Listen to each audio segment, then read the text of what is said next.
Hi எல்லாருக்கும் வணக்கம். பள்ளிக்கொண்ட ரங்கநாத சுவாமி திருக்கோயிலை முடிச்சுட்டு அடுத்ததான் நம்ம வந்த இடம் எங்கன்னா பள்ளிக்கொண்டானில் அதே ஊர்லேயே ஒரு 2 கிலோமீட்டர் வந்தீங்கன்னா இங்கே வராகி அம்மன் திருக்கோயிலும் இருக்கும். லொக்கேஷன் மேப்பில் போட்டிங்கன்னா லொக்கேஷன் காமிக்கும். நீங்கள் அது உள்ளே வரும்போது எப்படி இருக்கும்னா, அந்த வராகி அம்மன் திருக்கோயில் இப்போ சமீப காலத்தில் நிறுவப்பட்ட ஒரு கோயில். அழகிய வர்ணங்கள் வேலைப்பாடுகள்லாம் ரொம்ப அழகாக இருக்கும். வந்ததுமே பார்த்திங்கன்னா விநாயகரை தரிசிப்பீங்க. அதை முடிஞ்சதுன்னா அக்னி வராகி அம்மன் இருப்பாங்க. அவங்கள பார்த்து வணங்கிட்டு நீண்ட காரிடார் போகும். அந்த காரிடார் ஃபுல்லாகவுமே எப்படி இருக்கும்னா இப்போ சைட்லலாம் க்ரீனரிஸ் இருக்கும். ஃபோட்டோ எடுக்கிறதுக்கு ஏற்ற மாதிரியான சிவன் விஷ்ணு அந்த மாதிரியான சிலைகள் எல்லாமே பண்ணியிருப்பாங்க. கலரிங்ஸ் எல்லாம் பண்ணி அது எல்லாத்தையும் பார்த்து ரசித்ததுக்கு அப்புறமா பார்த்திங்கன்னா அதை தாண்டி உள்ளே போகும்போது வராகி அம்மனை நீங்கள் தரிசிப்பீங்க. பொதுவாகவே வராகி அம்மன் நின்றுட்டுருக்க மாட்டாங்க, உட்காந்துட்டு தான் இருப்பாங்க. ஆனால் இங்கே நின்றுட்டுருக்காங்க. ஸோ இது ஒரு நல்லா ஜெய்ஜாண்டிக்காக நின்றுட்டுருப்பாங்க. அதுவும் நீங்கள் பார்த்தீங்கன்னா ரொம்ப வீரமாக தெரியும் பார்க்கவே. ஸோ வராகி அம்மனுக்கு முன்னாடி பார்த்திங்கன்னா முப்பெரும் சக்தியான மகாசக்தி, மகா சரஸ்வதி, மகாலக்ஷ்மி இவங்க எல்லாரையும் பார்த்துட்டு தான் வராகி அம்மனை பார்ப்பீங்க. ஸோ நீங்கள் வராகி அம்மனுக்கு இங்கே ஒரு தனி சிறப்பு என்னென்னா, நீங்களே தண்ணீரில் அபிஷேகம் பண்ணலாம். அது ஒரு மனநிறைவை தருது உங்களுக்கு இங்கே போனீங்கன்னா. என்னென்னா பின்பக்கமாகவே வழி வச்சுருப்பாங்க. மேலே படி ஏறுவீங்க. மேலே போயிட்டு தண்ணி ஊற்றுற மாதிரியான ஒரு நல்ல ஒரு மன அமைதி, மன நிறைவு தர மாதிரியான ஒரு செயல் பண்ணுவீங்க.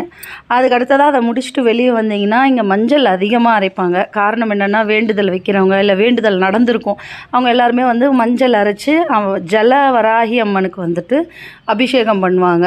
அடுத்ததாக பார்த்திங்கன்னா இங்கே வீக்லி வாரத்தில் 3 நாளைக்கு பார்த்திங்கன்னா மெடிக்கல் கேம்ப் ஆர்கனைஸ் பண்ணுறாங்க. அது ஒரு நல்ல விஷயமாக நான் பார்க்குறேன். அதை முடிச்சுட்டு வெளியே வந்தீங்கன்னா சில யோகிகளோட உருவ சிலைகள்லாம் இருக்கும். யோகிகள் சிலைகளை முடிச்சுட்டு பார்த்திங்கன்னா ஒரு 200 பேருக்கு இங்கே அன்னதானம் உண்டு டெய்லியுமே. நீங்கள் இந்த பக்கம் போகிறீங்கன்னா கண்டிப்பாக இந்த கோயிலை விசிட் பண்ணுங்கள். சப்ஸ்கிரைப் பண்ணாதவங்க சப்ஸ்கிரைப் பண்ணுங்கள், சப்ஸ்கிரைப் பண்ணவங்க லைக் பண்ணுங்கள். நன்றி. ஹாய் எல்லாருக்கும் வணக்கம். இன்றைக்கி நாம் எங்கே வந்திருக்கோம் அப்படின்னா, காஞ்சிபுரத்தில் வெள்ளகேட்டு பகுதியில் என்ஹெச் ரோட்டில் அமைஞ்சிருக்க ஸ்ரீ ராஜகுபேரர் ஆலயத்துக்கு தான். இந்த ஆலயம் சமீபத்தில் நிறுவப்பட்ட ஒரு ஆலயம். இந்த ஆலயத்தோட சிறப்புகள்னு பார்த்திங்கன்னா, சிவனும் குபேரரும் ஒரே சன்னிதானத்தில் நீங்கள் இங்கே பார்க்கலாம். 2வது சிறப்புன்னு பார்த்திங்கன்னா, முருகர் இங்கே பணப்பையோட காட்சி அளிப்பார். 3வது பொதிகையில் இருக்கிற அகத்தியரோட சிலை இங்கே இருக்குது.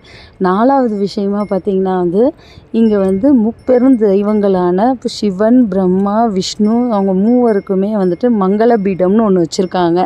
இது எல்லாத்தையும் தாண்டி இங்கே கடன் பிரச்சனையோட வர பக்தர்கள் எல்லாருமே அந்த குறைகள்லாம் நீங்கி செல்வ செழிப்பாக வாழ்வாங்கன்ற நம்பிக்கை இருக்குது. 5வது பார்த்திங்கன்னா 365 நாளுமே இங்கே 3 வேளையுமே அன்னதானம் வழங்கப்படுது. ஸோ நீங்கள் இவ்வளோ சிறப்பு கொண்ட இந்த கோயிலை இந்த பக்கம் போகும்போது கண்டிப்பாக விசிட் பண்ணிவிட்டு போங்க. ஹாய் எல்லாருக்கும் வணக்கம். இன்றைக்கி நம்ம எங்கே வந்திருக்கோம் அப்படின்னா, மேற்கு கைலாசநாதர் திருக்கோயிலுக்கு தான் வந்திருக்கோம்.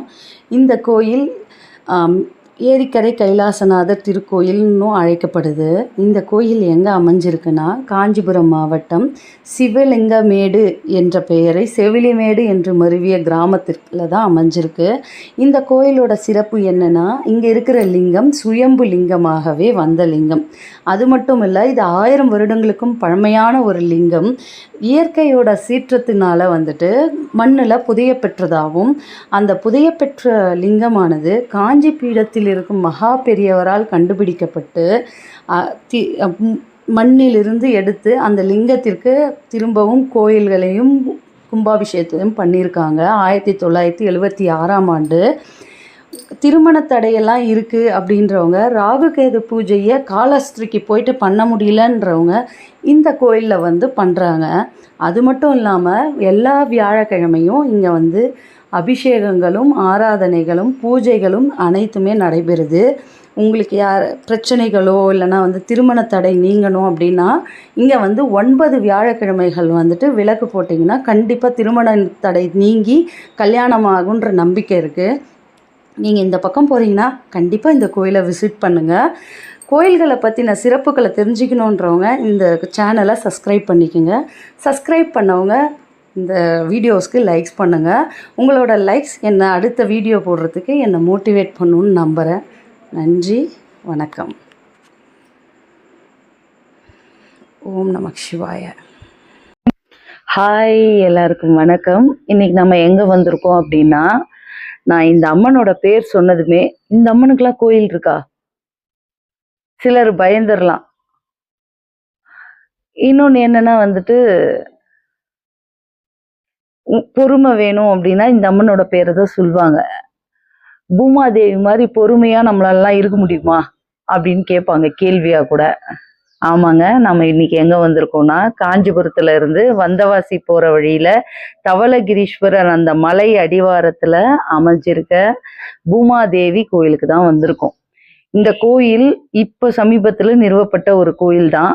இந்த கோயிலில் எல்லாமே பார்த்தீங்கன்னா சிமெண்ட் வேலைப்பாடுகள் தான். இன்னுமே வேலைப்பாடுகள் நடந்துக்கிட்டு தான் இருக்கு. கோயில் பணி ஃபுல்லாக முடியலை. ஒரு 50% கோயில் பணிகள் தான் முடிஞ்சிருக்கு. அதுக்கே பார்த்தீங்கன்னா அந்த காரிடார் வியூ பார்த்தீங்கன்னா, இதை நான் காமிக்கிறேன் பாருங்க. இந்த வீடியோலயே அவ்வளோ அழகாக பண்ணியிருக்காங்க. உண்மையிலேயே சொல்லணும்னா ரொம்ப அழகாக ரொம்ப பொறுமையாக பண்ணியிருக்காங்க எல்லா சிமெண்ட் வேலைப்பாடுகளுமே. இந்த கோயிலில் இன்னொரு சிறப்பு என்னன்னா, பூமாதேவியை நீங்கள் பூமிக்கு மேலே பார்க்க முடியாது, பூமிக்குள்ளே போய் தான் பார்ப்பீங்க. நீங்கள் இங்கே போனீங்கன்னா பூமாதேவியை பூமிக்கு அடியில் பார்ப்பீங்க. அதுக்கப்புறமா பார்த்தீங்கன்னா சிவனை நம்ம மேலேயே ஜெய்ஜாண்டிக்காக உட்காந்துட்டு இருக்கிற மாதிரியான ஒரு சிவன் சிலையை பார்த்தோம். இதுக்கு நடுவில் பார்த்தீங்கன்னா பெருமாளோட 10 அவதாரங்கள் கொண்ட ஒரு மண்டபம் கட்டிட்டு இருக்காங்க. இன்னும் வேலைப்பாடுகள் முடியலை, நானே சொல்லிடுறேன். நீங்க இந்த பக்கமா போறீங்கன்னா கண்டிப்பா இந்த கோயிலை விசிட் பண்ணலாம். இந்த மாதிரியான சிறப்பு மிக்க இல்லைன்னா விசித்திரமான இல்லைன்னா இந்த மாதிரி கோயில்லாம் இருக்கா அப்படின்னு தெரியணும் இல்லை தெரிஞ்சுக்கணும்னு விருப்பப்படுறவங்க இந்த சேனலை கண்டிப்பா சப்ஸ்கிரைப் பண்ணிக்கங்க. ஹாய், எல்லாருக்கும் வணக்கம். இன்னைக்கு நம்ம எங்கே வந்திருக்கோம் அப்படின்னா, காஞ்சிபுரத்துல இருந்து வந்தவாசி போகிற வழியில் கூழமந்தல் கிராமத்தில் அமைஞ்சிருக்க பேசும் பெருமாள் திருக்கோயிலுக்கு தான் வந்திருக்கோம். இந்த கோயில் 10ஆம் நூற்றாண்டில் உருவாக்கப்பட்ட ஒரு கோயில்.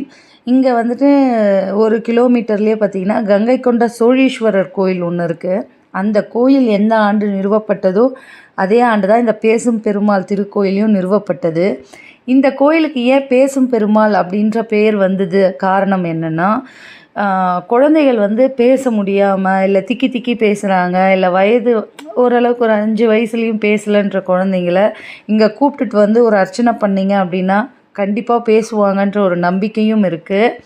எனக்கும் இந்த கோயிலுக்குமான ஒரு தொடர்பு என்ன அப்படின்னா, என் பெரிய பையன் கூட ஒரு 3 வயசு 4 வயசில் பேசலை. ஸோ அப்போ ஒருத்தவங்க எங்களுக்கு இந்த கோயிலை பற்றி சொல்லியிருந்தாங்க. நாங்களும் இங்கே அர்ச்சனை பண்ணோம். இப்போ ரொம்ப அழகாக பேசுகிறாரு. தமிழ் உச்சரிப்பு எல்லா வார்த்தைகளும் எல்லா எழுத்துக்களையுமே அழகாக உச்சரிக்கிறாரு. ஸோ உங்களுக்கு தெரிஞ்சவங்களுக்கு யாருக்காவது இந்த பேச்சு பிரச்சனை இருக்குது அப்படின்னு நினைக்கிறீங்கன்னா அவங்களுக்கு இந்த வீடியோவை ஷேர் பண்ணுங்கள். ஏன்னா அவங்களும் இந்த கோயிலுக்கு போயிட்டு வருவாங்க. கண்டிப்பாக அவங்களுக்கும் அந்த பேச்சு பிரச்சனைகள் தீர்ந்து ரொம்ப சந்தோஷமாக வாழ்வாங்க. ஹாய், எல்லாருக்கும் வணக்கம். இன்றைக்கி நம்ம எங்கே வந்திருக்கோம் அப்படின்னா, காஞ்சிபுரத்தில் மேற்கு வீதியில் அமைஞ்சிருக்க கச்சபேஸ்வரர் கோயிலுக்கு எதிரில் இருக்க ஐராவதீஸ்வரர் திருக்கோயிலுக்கு தான் வந்திருக்கோம். இந்த கோயிலோட கட்டிட அமைப்பையும் கலைத்திறனையும் வைத்து இது 8ஆம் நூற்றாண்டில் வாழ்ந்த நரசிம்ம பல்லவரால் கட்டப்பட்ட ஒரு கோயில் அப்படின்னு சொல்லப்படுது.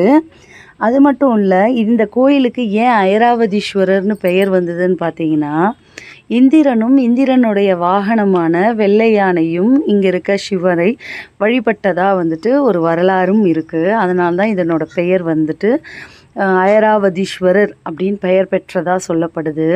அது மட்டும் இல்லை, இந்த கோயிலோட கட்டிடத்திறன் எல்லாமே கைலாசநாதர் கோயிலோட ஒற்றி போகிறத நீங்கள் பார்ப்பீங்க.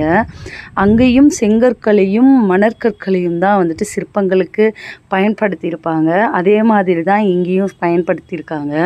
அது மட்டும் இல்லை, அந்த கலைகள் எல்லாமே சிற்பக்கலைகள் எல்லாமே சோமஸ்கந்தா அப்படிங்கிற கலை வர்ணத்தோடு தான் இருந்திருக்கும். ஸோ அதே மாதிரி தான் இங்கேயும் இருக்குது. அது மட்டும் இல்லை, இந்த கோயிலோட தனி சிறப்புன்னு பார்த்தீங்கன்னா, கோயிலை எப்பொழுதுமே வந்து நம்ம கடிகார வட்டப்பாதையில் சுற்றுவோம்.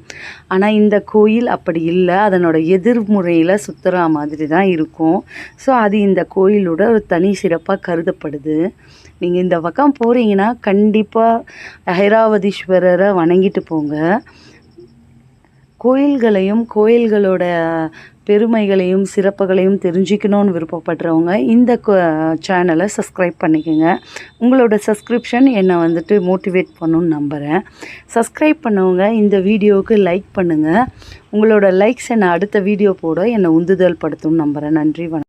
ஹாய், எல்லாருக்கும் வணக்கம். இன்றைக்கி நாம் எங்கே வந்திருக்கோம் அப்படின்னா, காஞ்சிபுரத்தில் இருந்து வந்தவாசி போகிற வழியில் கூழமந்தல் கிராமத்தில் அமையப்பெற்ற கங்கை கொண்ட சோழீஸ்வரர் திருக்கோயிலுக்கு தான் வந்திருக்கோம்.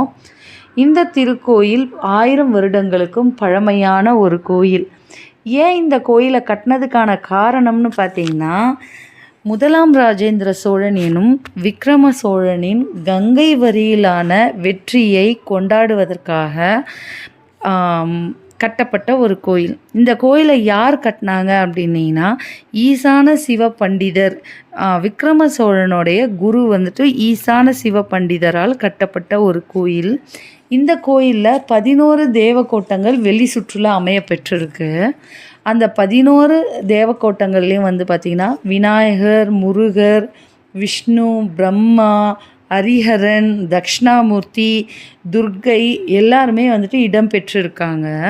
அது மட்டும் இல்லாமல் இந்த கோயிலோட சிறப்புன்னு பார்த்திங்கன்னா, இங்கே கிழக்கு பக்கமும் தெற்கு பக்கமும் வந்துட்டு வாசல் இருக்குது.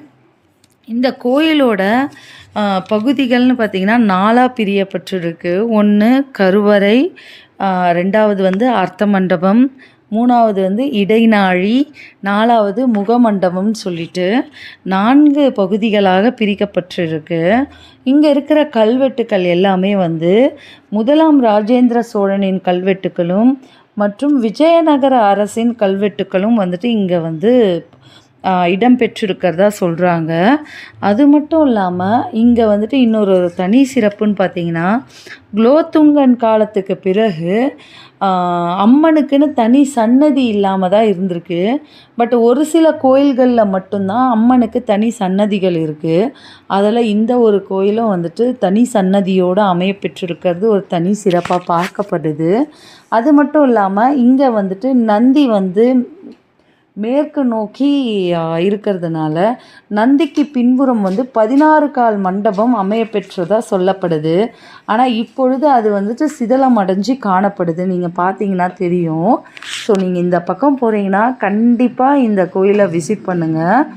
கோயில்களை பற்றியும் அதனோட சிறப்புகளையும் பற்றியும் தெரிஞ்சுக்கணுன்னு விருப்பப்படுறவங்க காஞ்சி சோழன் சேனலை சப்ஸ்கிரைப் பண்ணிக்கோங்க. உங்களோட சப்ஸ்கிரிப்ஷன் என்னை மோட்டிவேட் பண்ணணுன்னு நம்புகிறேன். சப்ஸ்கிரைப் பண்ணவங்க லைக்ஸ் பண்ணிக்கோங்க. உங்களோட லைக்ஸ் என்னை அடுத்த வீடியோ போட என்னை உந்துதல் படுத்தும்னு நம்புகிறேன். நன்றி, வணக்கம். அது மட்டும் இல்லை, இன்னொரு மகிழ்ச்சியான விஷயம், காஞ்சி சோழன் 1000 சப்ஸ்கிரைபர்ஸையும் கடந்து இன்றைக்கி இருக்குது. ஸோ அது ஒரு பெரிய விஷயமாக நான் உங்களோட அந்த மகிழ்ச்சியை செலப்ரேட் பண்ணுறேன். நன்றி, வணக்கம்.